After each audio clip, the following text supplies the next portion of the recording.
साथियों नमस्कार, मैं डॉक्टर शंकर चौधरी आप सभी का टॉपर्स की क्रमबद्ध श्रृंखला में एक बार पुनः हार्दिक अभिनंदन स्वागत करता हूं। साथ ही साथ जैसा कि आपके मस्तिष्क में हमेशा की भांति प्रश्न उठता है कि आज इस टॉपर्स की श्रृंखला में हमारे मेहमान कौन हैं, इनके बारे में मैं आपको रूबरू करवाऊं।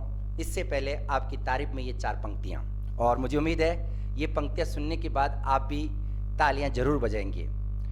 देखिएगा, हमारे हिंदी के बहुत बड़े कवि हुए हैं और जो किसी परिचय के मोहताज नहीं है, और आपका नाम है रामधारी सिंह दिनकर।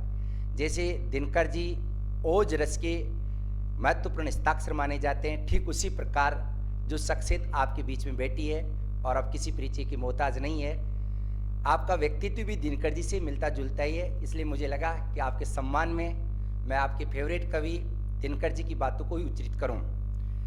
तेजस्वी सम्मान खोजते नहीं, तेजस्वी सम्मान खोजते नहीं, गोत्र बतला के पाते हैं जग में प्रशस्ति, पाते हैं जग में प्रशस्ति, अपना कर्तव्य दिखलाकर, अपना कर्तव्य दिखलाकर।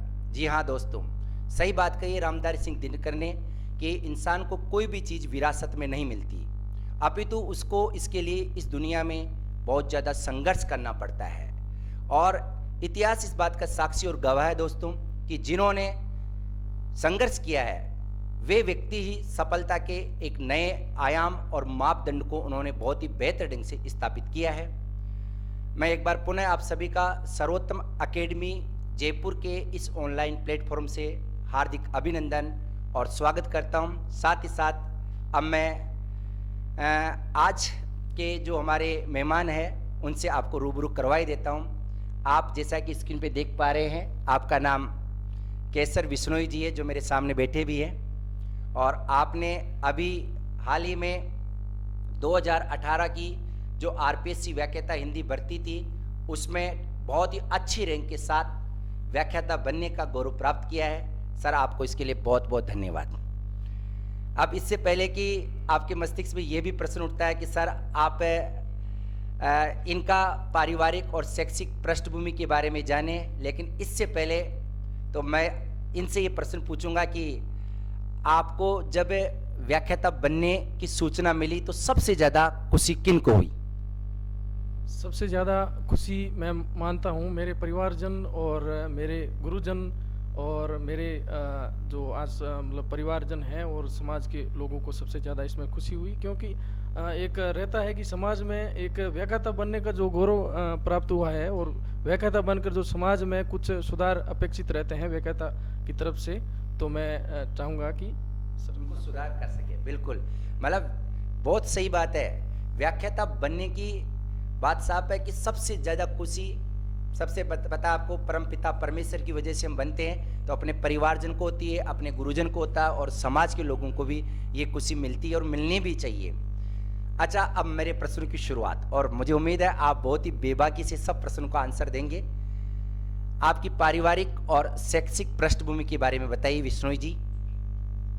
जी सर, पारिवारिक स्थिति और मेरी जो मेरा ज़िला है जोधपुर ज़िले से मैं आता हूँ, लोहौर तहसील से, और मेरे माता पिता और मेरे पिताजी हैं जो ex army retired Narayan Ram ji Bishnoi हैं, और मेरे जो पिताजी हैं अभी घर पे मतलब कृषि मतलब वो कृषि कार्य वगैरह ये चीज़ें हैं। और हाँ बिल्कुल, और मेरे बड़े भाई हैं एक शैताना राम नाम से हैं, और मेरे भाई बहन और मतलब सहयोगरा है उनका बहुत अधिक।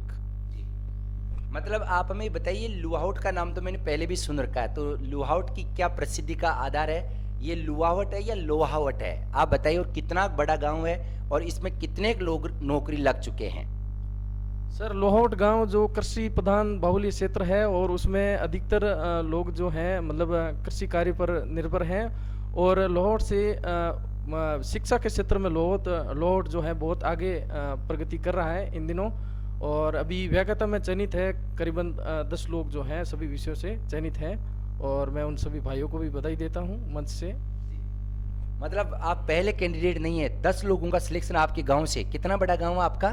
सर, गांव काफ़ी बड़ा है। अभी तहसील मतलब लोहौट जो है तहसील के रूप में प्रमोट हो गई है, तो काफ़ी बड़ी है, हाँ, क्षेत्रफल की दृष्टि से। और पॉपुलेशन भी सर काफ़ी है, करीबन मतलब एक तहसील का मतलब जो क्राइटेरिया होता है उस हिसाब से है। बिल्कुल, बहुत बहुत धन्यवाद सर। कहने का मतलब तात्पर्य साफ है, अब पश्चिम राजस्थान के बच्चे भी हर क्षेत्र में अपने बुलंदियों के झंडे गाड़ने लगे हैं। चाहे हम आरएस की बात करें, चाहे हम स्कूल लेक्चर की बात करें, कॉलेज व्याख्याता की बात करें और पीएसआई की बात करें या रीट्स एग्जाम, यानी कुल मिला के सेंट्रल लेवल की जो एग्जाम्स होती है और स्टेट लेवल की जो एग्जाम्स होती है, सभी में पश्चिमी राजस्थान के लोग अपने झंडे बुलंदियों की ओर पहुंचा रहे हैं। इसके लिए आपको बहुत बहुत धन्यवाद सर। अच्छा, आपकी शैक्षिक पृष्ठभूमि क्या रही है? आपने 10वीं में कितने मार्क्स रहे, 12वीं में कितने मार्क्स रहे?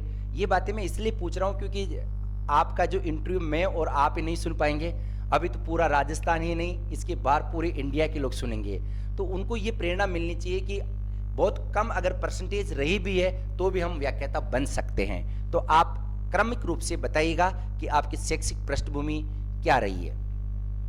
जी सर, मेरी शैक्षिक पृष्ठभूमि मैंने मतलब 7 से लगाकर 10 क्लास तक मैंने प्राइवेट स्कूल में पढ़ा था। उसके बाद मैं लगभग गवर्नमेंट स्कूलों में मतलब गवर्नमेंट कॉलेज और पीजी मैंने वीयू कॉटा से किया था। 10th में मेरे जो 65% है और 12th में मेरे 52% है और ग्रेजुएशन में मेरे 50% है और पीजी में मेरे हैं जो 64% है। और उसके बाद सर मैंने जो है 2019 जून के एग्ज़ाम में नेट जेआरएफ क्वालिफाई किया था और उसके बाद में सर मैंने मतलब पीएचडी का जो एंट्रेंस दिया था उसमें मैंने जो राजस्थान यूनिवर्सिटी का एंट्रेंस है उस एग्ज़ाम को मैंने क्वालिफाई किया और वर्तमान में मैं राजस्थान यूनिवर्सिटी जयपुर से पीएचडी कर रहा हूं और मीता मैम के मार्गदर्शन में मैं पीएचडी कर रहा हूं।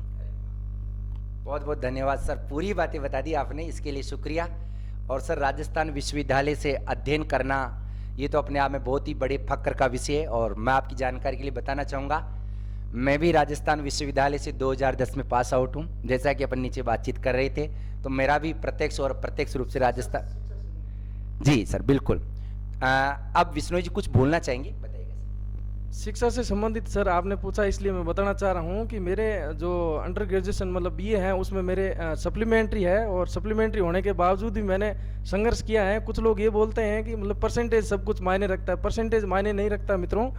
जो वर्तमान में आप कितना पढ़ाई कर रहे हैं, कितना समय दे रहे हैं अध्यापन को, अध्ययन को, वो मायने रखता है। वर्तमान में आप क्या कर रहे हैं, भूत और भविष्य वो आपका तय नहीं करता है, जीवन वर्तमान तय करता है कि आप आगे क्या करेंगे, कहाँ जाएंगे। बिल्कुल सही बात कही है विष्णु जी ने, मतलब आपका इतिहास क्या रहा है ये कोई मायने नहीं रखता। और दोस्तों, ये हकीकत भी है कि जो लोग अमूमन सप्लीमेंट्री रहे, 3rd डिवीजन पास हुए, उन्हीं लोगों ने इतिहास रचा। और मैं तो ये मानता हूँ कि उन्होंने तब पढ़ाई नहीं की और वो अब जाकर पढ़ाई कर रहे हैं, बात सही है। तो आपको निराश होने की बिल्कुल भी आवश्यकता नहीं है। अच्छा विष्णु जी, आप हमें ये भी बताइएगा कि आपने ये इतनी बड़ी राजपत्रित मतलब पद को सुशोभित किया है और इस पर चयन होने का गौरव प्राप्त किया है, तो आपके जीके में तो कितने नंबर थे और हिंदी विषय में कितने नंबर थे? चूंकि जैसा कि आप स्क्रीन पे देख पाते हैं, कई विद्यार्थी हमसे प्रश्न भी करते हैं। जी सर, मेरे जीके में जो है 65 नंबर थे और जो विषय में है मेरे 230 नंबर थे और कुल मिलाकर मेरे 294 पॉइंट कुछ नंबर थे और मेरिट क्रमांक जो है मेरा 285 है। और जी बिल्कुल, और जैसा कि मैं बता रहा हूँ, इनका 295 मेरिट क्रमांक रहा है। एक ऐसी घटना घट गई थी जिसकी वजह से इनकी जो रैंक है वो 295 तक पहुँच पाई है। अन्यथा ये टाइम से अगर उस स्कूल में पहुँच जाते तो हो सकता है कि इसमें आंशिक रूप से और सुधार हो जाता। रैंक मायने नहीं रखती है। अरे भाई, सबसे बड़ी बात तो कि लोगों का तो सिलेक्शन ही नहीं हो रहा है। बिल्कुल, मैं तो ये मानता हूँ अंतिम रूप से चयनित होना ही अपने आप में किसी रैंक को बढ़ावा और घटावा नहीं देता है। तो बात साफ है। वो कौन सी घटना थी सर, वो भी बताना चाहेंगे कि जिसकी वजह से आपके 10-5 नंबर थोड़ी से कम रह गए और चूंकि जैसे आप स्कूल में पहुंचे तो कौन सी घटना घट गई थी? जी सर, ऐसा हुआ मेरे साथ। मैं एग्ज़ाम मतलब मेरा सेंटर उदयपुर था और हम यहाँ से 9 जने यहाँ से गए थे और गाड़ी लेकर गए थे पर्सनल, और जहाँ मतलब रात को हम रुके और फिर सुबह सभी को सेंटर पे जाना था जल्दी जल्दी और हम सभी चले। और मैं उदयपुर से बीएड की थी, इसलिए मुझे उदयपुर का सब कुछ पता था। तो मैंने सभी को सेंटर पे मतलब सेंटर बताने का प्रयास किया पहले तो, और सबको गंतव्य स्थान पर पहुंचाने के लिए मैंने प्रयास किया। और अंत में जब 15 मिनट बचे थे तब मैं जिस सेंटर के आगे पहुंचा था 15 मिनट पहले एग्ज़ाम से, तो वो सेंटर बिल्कुल बंद था, स्कूल बंद थी, क्योंकि उदयपुर में उस नाम से 2 स्कूल थी और वो सेंटर बंद था। उस गली में बिल्कुल सुनसान, और 15 मिनट बचे थे और मेरा पेपर स्टार्ट होने में। और तभी एक फरिश्ते के रूप में एक मेहता सर नाम से बैंक मैनेजर है, वो मुझसे मतलब गाड़ी लेके आए और मैं चल रहा था, उन्होंने पीछे से गाड़ी रोकी और गाड़ी रोककर उन्होंने पूछा, बेटा क्या समस्या है, बताओ कहाँ मतलब क्या एग्ज़ाम देने आए हो? तो मैंने कहा बिल्कुल सर, और सर मैं इस सेंटर पर आया हूँ, ये सेंटर बंद है और स्कूल का नाम तो यही लिख रखा है। तो उन्होंने एड्रेस देखा और कहा, बेटा ये सेंटर यहाँ से करीबन 10 किमी दूर है और आप ऐसे नहीं पहुँच पाओगे टाइम पे और आपका एग्ज़ाम चूक जाएगा। तो मैंने कहा सर आपसे हो सकती तो आप मदद कीजिए। तो सर ने तुरंत मुझे उस गाड़ी में बैठाया और 10 मिनट में उन्होंने मतलब 10-12 मिनट में उन्होंने मुझे सेंटर पे छोड़ दिया। और करीबन 3-4 मिनट पहले मैं सेंटर के अंदर पहुंचा था और वो मेरा मतलब ये जीवन का टर्निंग पॉइंट समझ सकते हैं। और फिर अंकल जी ने मुझे लास्ट समय जाते हुए कहा, बेटा आज मतलब उस गली में बहुत सुनसान गली थी और आज आपने जीवन में कभी न कभी किसी की भलाई की होगी, इसलिए आपको भलाई के रूप में वापस मैं मिला हूं और आप सेंटर पर पहुंचे हैं और मैं आशा करता हूं आप यहाँ कहता भर्ती में चयन होंगे। और बस सर बहुत बहुत धन्यवाद। बिल्कुल, अगर टाइम से आप स्कूल में पहुंच जाते तो हो सकता है 5-7 नंबर का फर्क तो पड़ता ही है सर, क्योंकि उस टाइम तो एक हेजिटेशन भी रहती है, भागा दौड़ी भी रहती है, जिसको हम देसी भाषा में कहते हैं। तो टाइम से पहुंच सकते तो इसमें और इजाफा हो सकता था, लेकिन जहाँ भी है वहाँ भी बहुत बढ़िया पद है, कोई दिक्कत वाली बात नहीं है। सर आप हमें ये भी बताइएगा कि आपको, चूँकि ये स्कूल लेक्चर का जो पद होता है कोई छोटा मोटा पद तो होता नहीं है, तो आपने इस पद को प्राप्त करने के लिए कितने घंटे पढ़ाई की और आप किस टाइप से पढ़ते थे? चूँकि मतलब आप ये बता दीजिएगा, क्योंकि हमारे बहुत सारे बेरोजगार भाई और बहन हमें देख पा रहे हैं और देखते भी रहते हैं, तो आप इनको ये बताइएगा कि ये कितने साल बढ़िया मेहनत करे तो व्याख्याता की बात नहीं कर रहा हूं मैं, किसी भी सरकारी नौकरी में ये सफल हो सकते हैं। आप अपने व्यक्तिगत अनुभवों के बारे में आधार पर इस बात को बताइए। जी सर, जहाँ तक मेरा दृष्टिकोण है पढ़ने के संबंध में, मैं सभी मतलब दर्शक गण को ये कहना चाहता हूँ और जो अभी बंधुजन तैयारी कर रहे हैं उनके लिए मैं कहना चाह रहा हूँ कि अगर फर्स्ट ग्रेड की आप तैयारी कर रहे हैं तो आपको मतलब सभी पेपर को डिवाइड करके और सभी पेपर के अलग अलग सब्जेक्ट विषयों को, उप विषयों को आपको डिवाइडेड करके पढ़ना चाहिए। और आपको समय मतलब हर पेपर को अलग अलग मतलब समय देना चाहिए। जैसे कि किसी पेपर प्रथम पेपर है उसको आप 3 घंटे दें और सब्जेक्ट को आप 6 घंटे दें, इस तरह से। और सब्जेक्ट को भी आप डिवाइड करके पढ़ें, जैसे कि काव्य शास्त्र है, साहित्य हैं, अलग अलग पार्ट हैं, सबका अलग अलग योगदान है और कुछ में डिफ़िकल्टी है तो उनको ज़्यादा पढ़ें। अगर कुछ में अगर आपको लग रहा है वो चीज़ मुझे मतलब ज़्यादा समझ में आ गई है तो उनका कम पढ़ें। इस तरह से सर मैंने तैयारी की है और करीबन सर इसमें मैं 2018 से कंटिन्यू लगा हुआ था और करीबन 1.5 साल, करीबन 2 साल के करीबन तैयारी की थी और इस तैयारी का मैं जो पूरा है वो। अच्छा सर आप हमें ये बताइएगा, जैसे कि मतलब मेरा प्रश्न का आपने गोलमोल उत्तर दिया, मैं सिर्फ डायरेक्ट पूछना चाहता हूँ कि मतलब कितने घंटे और कितने साल तक पढ़े तो सरकारी नौकरी मिल सकती है? आप अपने व्यक्तिगत तजुर्बे के आधार पर बताइए।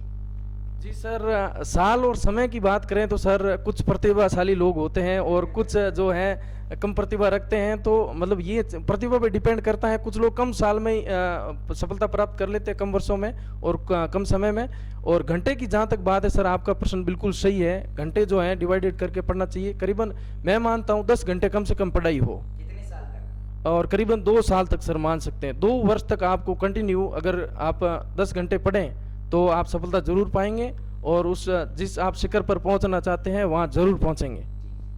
बिल्कुल समझ रहे हैं आप लोग, 2 साल तक भूल जाइएगा सब कुछ और 10-10 घंटे यदि आप पढ़ेंगे तो दुनिया की कोई ताकत नहीं है। यदि आप पटवार की सोच रहे हैं या रेट की सोच रहे हैं, नहीं, आप गजेटेड ऑफिसर बनेंगे, क्योंकि सर तैयारी तो वही होती है। अब हम बात करते हैं हिंदी व्याकरण की बात करें, वही हिंदी व्याकरण आरएस में आती है, वही पटवार में आती है। एक बार हमारे बेसिक कंसेप्ट क्लियर हो जाएंगे तो आप कोई सी भी नौकरी प्राप्त कर सकते हैं। तो लेकिन मतलब ये बात सही है कि हथेली में सरसों नहीं उग सकती। आप सोचे कि मैं 5 महीने कोचिंग कर लूं और डायरेक्ट व्याख्याता बन जाऊं, पॉसिबल नहीं है। इसके लिए लंबी चौड़ी तैयारी की आपको आवश्यकता है। बात इन्होंने सही भी कही है कि सर इस प्रश्न का उत्तर इस रूप में दिया नहीं जा सकता, क्योंकि बहुत सारे तो बहुत इंटेलिजेंट बच्चे होते हैं और बहुत सारे मेरे जैसे ठूंठ बच्चे भी होते हैं, तो ठूंठ बच्चों के लिए तो सर ज़्यादा टाइम लगेगा ही लगेगा नहीं। Thank you sir. अच्छा सर, आप हमें ये भी बताइएगा, क्योंकि हमारे बहुत सारे मित्र हैं, दोस्त हमें देख पा रहे हैं, सुन भी पा रहे हैं, वो ये प्रश्न पूछना चाहते हैं कि मोबाइल फ़ोन है ना, ये आपकी सफलता में, मैं सभी से पूछता हूँ क्योंकि स्क्रीन पे चलता रहता है, सफलता में ये वरदान है या फिर अभिशाप है? सर मोबाइल फ़ोन का जहाँ तक है, मेरा मानना है कि ये एक वरदान भी हो सकता है अगर आप सही यूज़ करें तो, और अगर सही यूज़ ना करें तो ये अभिशाप भी हो सकता है। वरदान किस रूप में हो सकता है, जैसे कि मैंने मेरे जीवन में अगर कोई सोशल साइट्स वगैरह, फेसबुक वगैरह ये यूज़ की हैं, तो सोशल साइट्स में मैंने हमेशा उस पेज को लाइक किया है जो शिक्षा से संबंधित हैं, जो विषय से संबंधित हैं।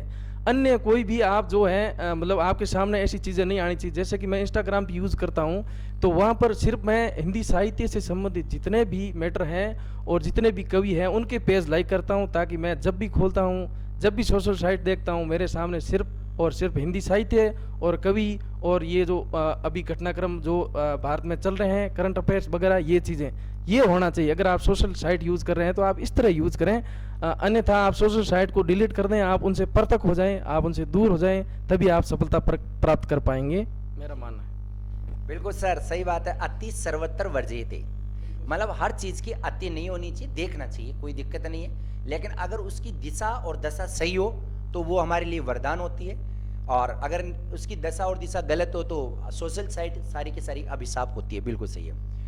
अच्छा सर, चूंकि कई लोग ये भी जानना चाहते हैं कि आपको स्कूल व्याख्याता बनने की प्रेरणा कहाँ से मिली? सर स्कूल व्याख्याता बनने की प्रेरणा जो है मुझे मेरे भाई है ताऊ जी के, उनसे मिली। उन्होंने मुझे जो जोधपुर में कोचिंग है पथ सफलता का, उनका मतलब मार्गदर्शन लेने के लिए उन्होंने बोला मुझे, और उनके मार्गदर्शन में मेरे साहित्यिक जो रुचि है वो बहुत ज़्यादा मतलब बढ़ गई, और साहित्यिक रुचि की वजह से मैं यहाँ पहुँचा हूँ, और यही सर। बिल्कुल धन्यवाद सर। मतलब किसी न किसी व्यक्ति के जीवन में किसी न किसी का योगदान तो रहता है, और चूंकि आप जोधपुर से थे तो जयपुर पहुंच नहीं सकते थे, हालांकि वहां से कोचिंग करने के बाद तो फिर आप हम लोग उसे जुड़े गए, लेकिन ये भी जरूरी है जहां भी रहे एक बार बेसिक तैयारी और साहित्यिक रुचियां अपने आप में डेवलप करे तो निस्संदेह रूप से व्यक्ति सफल हो सकता है। हाँ बिल्कुल, बताइए सर। और सर प्रत्यक्ष और अप्रत्यक्ष रूप से आपसे भी मेरा काफ़ी मतलब जुड़ाव रहा है काफ़ी समय से, जब से मैंने मतलब व्याख्याता की तैयारी शुरू की थी। एक मेरे मित्र हैं भालनी के कृष्ण कुमार माली, जो शंकर जी सर के यहाँ से कोचिंग करके गए थे 2018 या उससे पहले गए थे। उनके पास एक काव्य शास्त्र की बहुत बेहतर बुक मैंने देखी, जो देखी तब मुझे उनका मैटर बहुत अच्छा लगा, मतलब दिया हुआ। तो मैंने उनसे कहा कि ये इनके लेखक कौन है, तो उन्होंने बताया कि मेरे गुरु हैं शंकर जी, और उन्होंने ये बुक छापी है, और काव्य शास्त्र की बुक का बहुत उसमें मैटर अच्छा शानदार दिया हुआ था, और उस बुक का मैंने अध्ययन किया है। बुक में भी अभी साथ लेके आया हूँ, और शंकर जी सर को दिखाने के लिए कि मैं ये सर्वोत्तम बुक है जो मैं अभी साथ लेके आया हूँ, इसको मैंने पढ़ा था, और कृष्ण कुमार जी ने मुझे वो बुक प्रदान की थी। और सर बुक के बारे में एक हिस्ट्री बताना चाहता हूँ कि जब से कृष्ण कुमार जी ने वो मुझे बुक दी थी, और मुझे सफलता प्राप्त हुई सीधी नेट जेआरएफ की, और उसके बाद में पीएचडी एडमिशन का, और उसके बाद में सर वो बुक का सिलसिला जारी रहा। उस पुस्तक को मैंने जो किसी अन्य मित्र को दी जिसका नाम खेमचंद है, और उन्होंने भी इस पिछली बार इस बुक को पढ़ के नेट जेआरएफ में सफलता प्राप्त की है। तो ये बुक जो है एक तरह से मैं लकी चार्म कहना चाहूँगा इसको। मतलब इसलिए आप इसको साथ ही लेके आए हैं और साथ लेके घूमते हैं क्या? चलो ठीक है, आप कॉलेज व्याख्याता बनने तक जरूर साथ रखिएगा। मुझे उम्मीद है अगर ये आपके लिए लक्की है तो 100% कॉलेज व्याख्याता बनने में भी ये पुस्तक बेहद रोल प्ले करेगी, ऐसा मेरा मानना है। अच्छा सर, आप ये बताइए, चूँकि हमसे कॉलेज व्याख्याता के बच्चे भी जुड़े रहते हैं, स्कूल लेक्चर्स के बच्चे सभी, जैसे रीट है, पटवार है, थानादार, यानी हिंदी विषय से संबंधित तमाम बच्चे हमसे जुड़ते हैं। तो आप पहले में ये बताइएगा कि कॉलेज व्याख्याता बनने के लिए आपने फर्स्ट पेपर में कौन कौन सी पुस्तकें पढ़ी और सेकंड पेपर में कौन कौन सी पुस्तकें पढ़ी? हाँ जी सर, स्कूल व्याख्याता मैंने तैयारी करने के लिए फर्स्ट पेपर में मैंने सर अलग अलग पुस्तकें पढ़ी है, जैसे कि लक्ष्य की पुस्तक भी मैंने पढ़ी है, और इतिहास के लिए मैंने सभी पार्ट्स के लिए अलग अलग पुस्तकें पढ़ी हैं। और हिंदी विषय की जहाँ तक जानकारी है सर, हिंदी विषय के लिए मैंने रामचंद्र शुक्ल जी का जो इतिहास ग्रंथ है वो पढ़ा था। वो सभी के लिए, साहित्यकारों के लिए आदर्श ग्रंथ है और उसे पढ़ना बहुत ही अनिवार्य है। और उसके बाद में सर नगेंद्र जी द्वारा जो संपादित ग्रंथ है उसको भी मैंने पढ़ा था। और साहित्य के लिए 2 पुस्तकें मैं मानता हूँ काफ़ी हैं।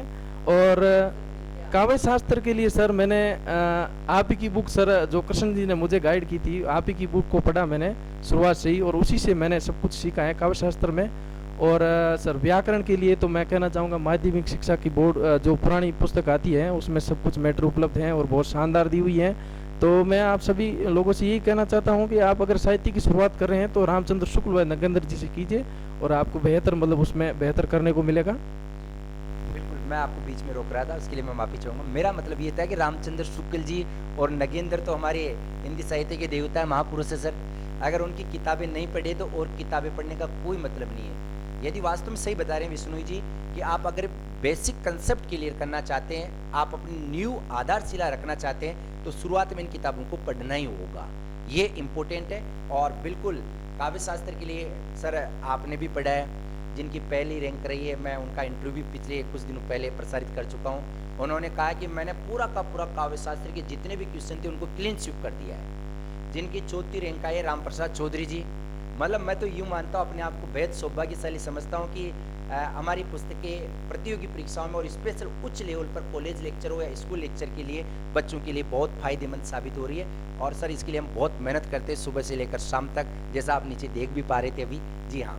अच्छा सर, आप ये बताइएगा कि अभी राजस्थान में रीट एग्जाम्स होने वाली है, 31,000 पोस्टें उसमें आई है। तो मतलब आप अपने जो भाई बहन है, मतलब छोटे छोटे भाई बहन, इनको क्या कहना चाहेंगे? एक बहुत ही संक्षिप्त में बात बताइएगा कि इनकी भी 31,000 में नौकरी लग जाए। चाहे आप किसी कविता के माध्यम से फरमा सकते हैं या आप पे डिपेंड करता है, लेकिन कुल मिला के उनको ऐसा लगना चाहिए कि हाँ, हमारे बड़े भाई केसर बिश्नोई जी यदि व्याख्याता बन सकते हैं तो हम छोटे भाई की भूमिका में सही रीट एग्जाम में राजस्थान को टॉप कर सकते हैं।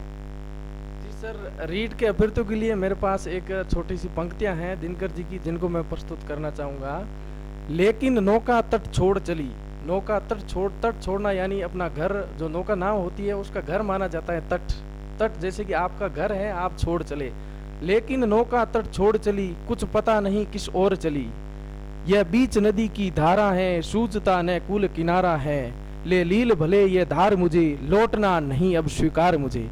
मित्रों याद रखें, आप घर से निकल चुके हैं और यह बीच नदी की धारा है और आप वापस लौट नहीं सकते, इसलिए आप लौटना स्वीकार ही नहीं है। आप पढ़ें और इसमें जरूर सफलता पाएंगे।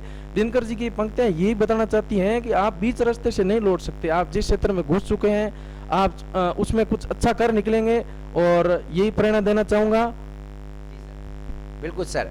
और सर इसके लिए देखो, रीट एग्जाम्स में जैसा कि सर बता रहे, बहुत ही शानदार पंक्तियां बोली दिनकर जी। मैंने शुरुआत में कहा था कि आपका व्यक्तित्व दिनकर जी से काफ़ी मिलता जुलता है, और अभी भी जो बात बताई इन्होंने दिनकर जी की पंक्तियां आपके सामने उच्चरित की है। सर रीट के लिए, चूंकि मैं मानता हूं कि रीट में अगर किसी पोर्शन का सबसे ज़्यादा योगदान है तो वो है शिक्षण विधियों का। जिस व्यक्ति ने शिक्षण विधियों का अगर गहनतम अध्ययन कर लिया तो समझ लिए रीट पास है। क्योंकि फर्स्ट लैंग्वेज में 15 नंबर की शिक्षण विधियाँ आएगी, सेकंड में 15 30 नंबर और 10 नंबर SST में आती है। तो कुल मिला के 40 अंक की शिक्षण विधियाँ आएगी। और आपको पता है 40 में से 40 भी आ सकते हैं पढ़ने वाले के, और 40 में से एक भी नहीं आ सकता। तो शिक्षण विधियाँ आपकी ज़िंदगी में, आपके सिलेक्शन में रोल प्ले करेगी। और इसके लिए सर जैसा कि आप पीछे देखिएगा, एक बार स्क्रीन पे आप देखिएगा, ये बढ़िया बढ़िया किताबें हमने, हिंदी शिक्षण विधियाँ है, संस्कृत है, ये गणित विज्ञान है, SST, और सर एक मॉडल पेपर भी है जिसमें CTET, Bihar TET, Jharkhand TET, UP TET, जितने भी टेट्स हो चुके हैं उनके प्रश्नों को मैंने समाहित किया है। तो मैं तो यही कहना चाहूँगा कि आप इन किताबों को शिक्षण विधियों के लिए एक बार जरूर पढ़ें। सर आप भी कुछ कहना चाहेंगे इन किताबों के बारे में, यदि आपने पढ़ी है तो? जी सर, शिक्षण विधियों के बारे में तो मैं ये कहना चाहूँगा, जैसे कि रीट में मैंने तैयारी की थी 2018 में, तो शिक्षण विधियों के लिए शिक्षण विधियों का बहुत अहम रोल होता है और आप इनको अच्छे से तैयार करके जाएं। और शिक्षण विधियों के लिए जैसे कि शंकर जी सर ने बताया, इनकी पुस्तक आ रही है बहुत शानदार, जो अभी मार्केट में उपलब्ध हैं, आप खरीद सकते हैं। और जिस तरह मैंने काव्य शास्त्र की बुक पढ़ी है उस हिसाब से शिक्षण विधियों की पुस्तक है जो बहुत बेहतर होगी। और रीट के अभ्यर्थियों के लिए मैं शुभकामनाएं देना चाहता हूँ। कुछ पंक्तियाँ और कहना चाहूँगा। मैं रीट के लिए कहना चाहूँगा, रीट के अभ्यर्थियों के लिए, वह पथ क्या पथि कुशलता क्या, जिस पथ पर बिखरे शूल न हो, नाविक की धैर्य परीक्षा क्या, जब धाराएं प्रतिकूल न हो। मित्रों याद रखें, अनुकूल परिस्थितियों में सभी लोग तैयारी करते हैं। परिस्थितियां जिनकी अच्छी होती हैं वो लोग तैयारी कर लेते हैं। जिनकी परिस्थितियां प्रतिकूल यानी विपरीत परिस्थितियों में जो लोग जूझते हैं, तैयारी करते हैं, वही लोग योद्धा बनते हैं और वही वीर इतिहासों में लीक खींचते हैं। मित्रों आप अगर इतिहास बनाना चाहते हैं तो आप प्रतिकूल धाराओं यानी विपरीत परिस्थितियों में भी जूझो और पढ़ो और आगे बढ़ो, यही निर्देश देना चाहूंगा मैं साथी। बिल्कुल सर, एकदम कितनी ओजस्वी बात कही है। और सर वास्तविकता है कि कमल कीचड़ में खिलता है। कमल को खिलने के लिए स्वच्छ पानी की आवश्यकता नहीं है, इसलिए प्रतिभाएं गांव में निवास करती है। और मान लीजिए एक बात बताता हूँ सर, जैसे मेरे पापा जी है, अगर प्रोफेसर होते और मैं क्या नाम है प्रधानाचार्य बन जाता तो इसमें क्या योगदान था। मुझे शिक्षा ही ऐसी मिली है। लेकिन पापा जी मान लीजिए किस खेती का काम करते हैं मेरे, और मैं जाकर अपने स्तर पर, परिस्थितियां अनुकूल नहीं थी, प्रतिकूल होने के बावजूद यदि मेरा सिलेक्शन होता है या आप जैसे लोगों का सिलेक्शन होता है तो वही तो योद्धा कहलाते हैं। बिल्कुल सर।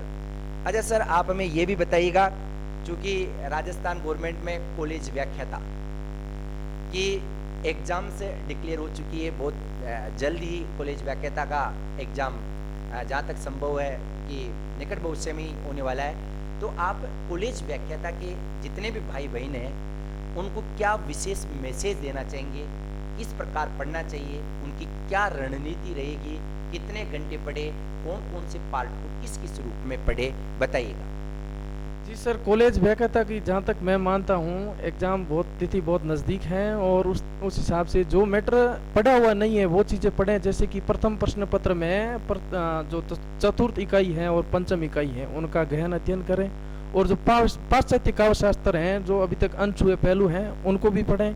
ये आपके लिए मतलब जो सिलेक्शन के लिए आधार बनेंगे आपके लिए। और जो साथ ही पिछले कुछ समय से असफलता मतलब मिल रही है उनके लिए भी मैं कुछ कहना चाहूँगा।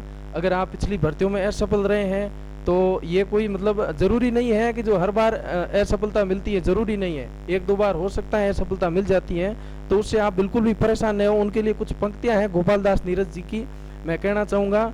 छिप छिप अश्रु बहाने वालों, मोती व्यर्थ बहाने वालों, कुछ सपनों के मर जाने से जीवन नहीं मरा करता, कुछ सपनों के मर जाने से जीवन नहीं मरा करता।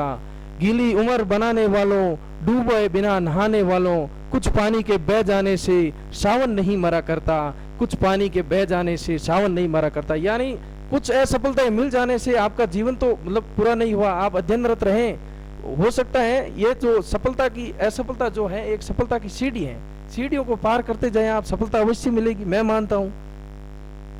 मतलब केसर बिश्नोई जी, आज लग रहा है कि मैं किसी एक साहित्यिक आदमी का इंटरव्यू ले रहा हूँ। वेरी गुड, बहुत मतलब अच्छा लगता है और मुझे लगता है आपको भी अच्छी लगनी चाहिए पंक्तियाँ। और अगर मान लीजिए हम लोग ही नहीं बोलेंगे इनको तो सर बोलेगा कौन, ये भी तो एक इम्पोर्टेंट बात है। अच्छा बात सही है, इन्होंने सही बात बताई कि असफल होना का मतलब ये नहीं कि आप हर बार ही असफल हो जाएंगे, बल्कि इतिहास इस बात का साक्षी है कि जो लोग पिछली भर्तियों में फेल हुए हैं, जिन लोगों ने असफलताएं प्राप्त की है, वो सर अगली भर्ती के टॉप पर होते हैं। बिल्कुल वही राजस्थान को टॉप करते हैं। ऐसा नहीं है कि जिसकी 10 मान लीजिए 50वें रैंक आई है वो अगली भर्ती में टॉप नहीं हो सकता, बल्कि टॉप कौन होगा, जो बिल्कुल ही फेल हो चुका वो अगली भर्ती का टॉप होता है। इसलिए आपको निराश होने की कतई जरूरत नहीं है, वक्त आपका इंतजार कर रहा है। और देखिएगा मैं इनसे एक प्रश्न भी पूछने जा रहा हूँ और आपको पता चल जाएगा कि ये बनना तो क्या चाहते थे लेकिन वक्त इनको कहाँ ले गया। सर आप हमें ये बताइएगा कि मतलब क्या डायरेक्ट आपने फर्स्ट ग्रेड व्याख्याता की एग्जाम दिया, इससे पहले कई बार आपको भी असफलता का स्वाद चखना पड़ा? जी सर, निश्चय ही ऐसा होता है हर किसी के साथ में। और मैं मानता हूँ ये मतलब करीबन अधिकतर लोगों के साथ ये होता है, पहले वो असफलता का मतलब देखते हैं और फिर उन्हें सफलता प्राप्त होती है। जैसे कि मुझे पिछली रीट भर्ती में असफलता मिली थी और जो कि मेरे बीए में परसेंटेज कम होने के कारण एग्ज़ाम में मेरे अच्छे मार्क्स थे और सेकंड ग्रेड मुझे असफलता देखने को मिली। पर जो साहित्य में मेरी रुचि थी उस हिसाब से मुझे ये जो सफलताएं हैं, जो मेरी रुचि जो साहित्य में अधिक थी, इस वजह से मुझे साहित्य में सभी सफलताएं मिली। और ये ज़रूरी है सर कि सब्जेक्ट विषय में जो रुचि होना बहुत ज़रूरी है। किसी विषय में, जिस विषय में आपकी रुचि है उस विषय में कुछ आप अच्छा कर गुजरेंगे, ये तो पक्का तय है। बिल्कुल सर, बहुत बहुत धन्यवाद। कहने का मतलब इन्होंने भी रीट की एग्जाम दी थी। अगर ये मान लीजिए तृतीय श्रेणी अध्यापक पद पे की शोभा बढ़ा देते या बन जाते तो आज व्याख्याता नहीं होते। इसलिए दोस्तों, जिंदगी में जो कुछ होता है वो बहुत अच्छे के लिए होता है। और मैं विष्णु जी की बातें और हमारे टॉपर से तो रोजाना ही बातचीत करता रहता हूँ, लेकिन आज मैं मेरे बारे में बता देता हूँ।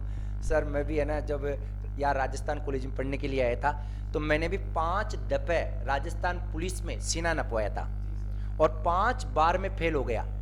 मतलब क्योंकि मेरा चेस्ट है ना फिट नहीं बैठ पाया। और आपको ये भी पता है, इसके बाद सब लोग कहने लगे भाई इसकी तो किस्मत में नहीं है नौकरी, 5 नौकरी में फेल हो गया। और मैं आपको ये भी बताना चाहता हूँ कि उस जमाने में तो सिर्फ 5 गुना पास करते थे। आज जो कांस्टेबल में थोक के भाव पास करते थे ना, वो नहीं था, केवल 5 गुना लोगों को पास करते थे। तो मैं 5 गुना में 5 बार पास हो चुका हूँ। लेकिन मुझे चेस्ट में ये कहकर निकाल दिया जाता था कि आप कांस्टेबल बनने के लायक फिट नहीं है। लेकिन आपको पता है जो होता है वो अच्छे के लिए होता है। और सब मैंने फर्स्ट ग्रेड का पहली बार जिंदगी में टेस्ट दिया और मात्र 22 साल और उम्र में मैंने व्याख्याता बनने का गौरव प्राप्त किया। तो दोस्तों, जो होगा बहुत अच्छा होगा। ईश्वर की घर देर है लेकिन अंधेर नहीं हो सकती है। अब जैसा कि हमारे विष्णु जी साहित्य प्रेमी, तो कुछ और बातें आप इनसे सुन लीजिएगा। जी सर, राष्ट्रभाषा संबंधी मेरे कुछ विचार हैं, मैं आप सभी साथियों को जरूर अवगत करवाना चाहूँगा। राष्ट्रभाषा जो है वर्तमान में हिंदी जो है वो राष्ट्रभाषा नहीं है देश की, ये एक बड़ी विडंबना है, मैं मानता हूँ। राष्ट्रभाषा हिंदी नहीं होने का जो एक कुछ मुख्य कारण है, कुछ जो विरोध आंदोलन है वगैरह, मैं उनको मानता हूँ। और राष्ट्रभाषा हर किसी, मतलब जैसे कि राष्ट्रभाषा के कुछ पहलू होते हैं, राष्ट्रभाषा बनने के लिए कुछ पहलू होते हैं, वो मैं आपको बताना चाहता हूँ। राष्ट्रभाषा वो होती है जो देश के बहुसंख्यक लोगों द्वारा बोली जाती है। राष्ट्रभाषा वो होती है जिसमें देश का साहित्य लिखा गया हो। राष्ट्रभाषा वो होती है जिसमें देश की संस्कृति हो। राष्ट्रभाषा वो होती है जो लोगों को जोड़ती हो। और वो राष्ट्रभाषा एक ही है। हिंदी मानने से या न मानने से जो राष्ट्रभाषा है वो बदल न जाएगी। और मैं ये कहना चाहता हूँ कि अगर मान लीजिए जैसे कि राष्ट्रीय पशु आपका बाघ है, मान लिया मैंने, और राष्ट्रीय पशु बाघ जो घोषणा की हुई है, उसकी जो राष्ट्रीय पशु घोषणा हो चुकी है, तो हिंदी भाषा की घोषणा नहीं होने का कारण आप ये तो नहीं है कि आपकी मतलब हिंदी बोलो ये आवश्यक नहीं है, सभी हिंदी बोलें ये भी आवश्यक नहीं है, ऐसा कहीं नहीं लिखा है। जैसे कि राष्ट्रीय पशु बाघ है तो ये तो आवश्यक नहीं है प्रत्येक भारतीय अपने साथ में बाघ लेकर घूमेगा तभी वह भारतीय कहलाएगा, ऐसा नहीं है, ये भी नहीं है। और राष्ट्रीय प्रतीक जैसे कि मान लीजिए राष्ट्रीय जो पक्षी है मोर है, ये भी जरूरी नहीं है कि प्रत्येक भारतीय राष्ट्रीय पक्षी मोर को साथ लेके घूमेगा तभी वो भारतीय कहलाएगा, ये तो आवश्यक नहीं है। इसलिए मित्रों, हिंदी एक ऐसी भाषा है जो लोगों को जोड़ने वाली है, बहुसंख्यक भाषा है, और इसको बढ़ने दो, पनपने दो, मेरा यही मानना है। और हिंदी को बढ़ावा देना चाहिए। जी बिल्कुल सर। मुझे एक बात बताइए, क्योंकि बहुत बढ़िया बातें बताई और आपने तो बहुत ही गहनता से बच्चों को बता दी है। और सही भी कहा कि जैसे राष्ट्र पक्षी है उसको लेकर घूमने से वो राष्ट्र पक्षी नहीं बन जाता। हिंदी को राष्ट्रभाषा का दर्जा नहीं है, लेकिन यदि हम लोग इसका प्रचार प्रसार करें, हमारे मन में मान सम्मान हो, दिल में हिंदी भाषा के प्रति श्रद्धा का भाव हो, तो निस्संदेह रूप से राष्ट्रभाषा बनेगी। अच्छा, क्योंकि ये प्रतियोगी परीक्षाओं में प्रश्न भी आता है कि हिंदी देश की राजभाषा है या राष्ट्रभाषा, सुनना चाहिए, इस पर विचार बहुत जरूरी है कि ये राष्ट्रभाषा है या राजभाषा है, और यदि राजभाषा है तो क्यों है और राष्ट्रभाषा है तो क्यों नहीं है, बताइएगा। जी सर, शुरुआत में जब संविधान लागू हुआ था तब इसे राजभाषा के रूप में ग्रहण किया गया था हिंदी को, और उसे 15 वर्ष तक जो है कार्रवाई है जो अंग्रेजी भाषा में होगी, ऐसा संविधान में लिखा गया था। जो 15 वर्ष के बाद में भी उसको हिंदी को अपनाया नहीं गया राजभाषा के रूप में। अभी भी कार्रवाई है, जो कार्य जो हो रहे हैं वो इंग्लिश भाषा में हो रहे हैं। तो ये एक तरह से ये है कि राजभाषा का दर्जा देकर उसको मतलब हिंदी को पिछाड़ दिया गया। अगर इसे राजभाषा के बजाय अगर राष्ट्रभाषा बनाया होता तो बहुत बेहतर होता। और नहीं, आप हमें ये बताएं कि हिंदी देश की राजभाषा है या राष्ट्रभाषा। अगर मान लीजिए अपन ऑब्जेक्टिव प्रश्नों की बात करें तो हिंदी देश की राष्ट्रभाषा है या राजभाषा? हिंदी सर देश की वर्तमान में राजभाषा है, पर मेरा मानना है वो राष्ट्रभाषा भी है, पर उसकी घोषणा नहीं हुई, इतना ही है बस। राष्ट्रभाषा होने के तथ्य मैंने आपको बता दिए हैं। और अंत में मैं एक रामधारी सिंह दिनकर की जो कविता है वो मैं पढ़ना चाहूँगा, जो मुझे बेहद पसंद है। और रश्मि रति का जो तृतीय सर्ग है उसकी जो कुछ पंक्तियाँ हैं वो मैं कहना चाहूँगा। जब कृष्ण भगवान दुर्योधन को चेतावनी देते हैं, वो पंक्तियाँ हैं, मैं आपके सामने अर्ज कर रहा हूँ, आप जरूर सुने। वर्षों तक वन में घूम घूम बाधा विघ्नों को चुम चुम से, धूप घाम पानी पत्थर पांडव आए कुछ और निकर, सौभाग्य ने सब दिन सोता है देखे आगे क्या होता है। सौभाग्य ने सब दिन सोता है देखे आगे क्या होता है। मैत्री की राह बताने को, सबको सुमार्ग पर लाने को, दुर्योधन को समझाने को, भीषण विध्वंस बचाने को भगवान हस्तिनापुर आए, पांडव का संदेशा लाए। दो न्याय अगर आधा दो, पर यदि इसमें भी यदि बाधा हो तो दे दो केवल 5 ग्राम, रखो अपनी धरती तमा, हम वही खुशी से खाएंगे, परिजन परेशानी उठाएंगे। दुर्योधन वह भी दे न सका आशीष समाज की ले न सका, उल्टे हरि को बांधने चला, जो था ऐसा दिशादने चला। जब नाश मनुष्य पर छाता है, पहले विवेक मर जाता है। हरि ने भीषण हुकार किया, अपना स्वरूप विस्तार किया, डगमग डगमग दिग्गज डोले, भगवान कुपित होकर बोले, जंजीर बढ़ाकर शांत मुझे, हाँ हाँ दुर्योधन बांध मुझे। यह देख गगन मुझ में लय है, यह देख पवन मुझ में लय है, मुझ में विलीन संसार जगल, मुझ में लय है संसार सकल, अमृतो फूलता है मुझ में, संगार झूलता है मुझ में, उदयाचल मेरा दीप्ति भाल, भूमंडल बक्ष स्थल विशाल, भुज परिधि मद को घेरे हैं, मैनाक रूपक मेरे हैं, दीप्ते जो ग्रह नक्षत्र निकर, सब है मेरे मुख के अंदर। दर्ग हो तो दर्श्य अकांड देख, मुझ में सारा ब्रह्मांड देख, चर अचर जीव जग अक्षर, नश्वर मनुष्य सुर जाति अमर, शतकोटि सूर्य शतकोटि चंद्र, शतकोटि सरित सर सुंद मंद्र, शतकोटि विष्णु ब्रह्मा महेश, शतकोटि विष्णु जलपति धनेश, शतकोटि रुद्र शतकोटि काल, शतकोटि दंडधर लोकपाल, जंजीर बंधाकर हाँ दुर्योधन बांध मुझे। भूलोक अतल पाताल देख, गत और अनागत काल देख, यह देख जगत का आदि सृजन, यह देख महाभारत का रण, मृतकों से पटी हुई भू है, पहचान का इसमें तू है। अंबर में कुंतल जाल देख, पद के नीचे पाताल देख, मुट्ठी में तीनों काल देख, मेरा स्वरूप विकराल देख। सब जन्म मुझी से पाते हैं, लौट मुझी में आते हैं। जीवा से कटती ज्वार सघन, सांसों में पाता जन्म पवन पर, जाती मेरी दृष्टि जिधर, हंसने लगती है सृष्टि उधर। मैं जब भी मूंदता हूँ लोचन, छा जाता है चारों ओर मरण। बांधने मुझे तो आया है, जंजीर बड़ी क्या लाया है। यदि मुझे बांधना चाहे मन, तो पहले बांध अनंत गगन। सोने को बांध नहीं सकता है, वह मुझे कब शांत बांध सकता है। हित वचन तूने नहीं माना, मैत्री का मूल्य न पहचाना, तो ले मैं अब भी जाता हूँ, अंतिम संकल्प सुनाता हूँ। याचना नहीं अब रण होगा, जीवन जय या कि मरण होगा। टकराएंगे नक्षत्र निकर बरसेगी भू पर, वह नहीं प्रकर्पण शेष नाग का डोलेगा। विकराल काल मुंह खोलेगा, दुर्योधन रण ऐसा होगा फिर कभी नहीं जैसा होगा। भाई पर भाई टूटेंगे, विषबाण बूंद से छूटेंगे, वाय संगाल सुख लूटेंगे। सौभाग्य मनुजी के फूटेंगे, आखिर तू भूषाई होगा, हिंसा का परदाई होगा। थी सन सभा सब लोग डरे, चुप थे या बेहोश पड़े। केवल 2 नर अघाते थे, धृष्ट राष्ट्र विदुर सुख पाते थे। कर जोड़ खड़े निर्भय, दोनों पुकारते थे जय जय। बहुत बहुत धन्यवाद सर, तालियां बजाइए आप लोग जहां बैठे हैं। लेकिन एक बात बताइए, समझ में आ गई क्या आपके? अरे भाई इसका भावार्थ समझ में आ गई क्या? नहीं आया होगा ना, तो आप विष्णु जी बताएंगे मुख्य रूप से ये कहाँ की कथा है, इसमें कौन किससे क्या करें। लेकिन इतना तय है, 2-3 बातें जो मैं आपको बताता हूँ कि जब नाश मनुज पर छाता है, विवेक पहले मर जाता है। मतलब यदि किसी भी व्यक्ति का नाश होना तय है या उसका इस संसार से रुखसत होना तय है, तो उसका पहले उसके अंदर नीत मनुष्यत्व समाप्त हो जाता है। मतलब इस पंक्ति में क्या बताया गया सर से आप सुनिएगा। जी सर, ये भगवान कृष्ण की चेतावनी है दुर्योधन को, उसको मनाने के लिए कि आप पांडव की जो पूरी जो जमीन हस्तिनापुर उसको जो उन्होंने अपने अधिकार में ला लिया था, तो उन्होंने अंत में ये रिक्वेस्ट की थी कि सिर्फ पांडवों को जो 5 ग्राम दे दो, तो भी उन्होंने दुर्योधन ने वो भी स्वीकार नहीं किया था।